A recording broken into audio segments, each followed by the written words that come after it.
اللہ اس گناہ کو نہیں بخشے گا کہ کسی کو اس کا شریک بنایا جائے، اور اس کے سوا اور گناہ جس کو چاہے گا بخش دے گا، اور جس نے اللہ کے ساتھ شریک بنایا تو بے شک وہ رستے سے دور جا پڑا۔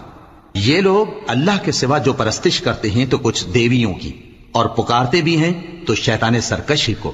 جس پر اللہ نے لعنت کی ہے، اور وہ اللہ سے کہنے لگا میں تیرے بندوں سے غیر اللہ کی نیاز دلوا کر مال کا ایک مقرر حصہ لے لیا کروں گا، اور ان کو گمراہ کرتا اور انہیں امیدیں دلاتا رہوں گا، اور یہ سکھاتا رہوں گا کہ جانوروں کے کان چیرتے رہیں، اور انہیں سمجھاتا رہوں گا، تو وہ اللہ کی بنائی ہوئی صورتوں کو بگاڑتے رہیں گے۔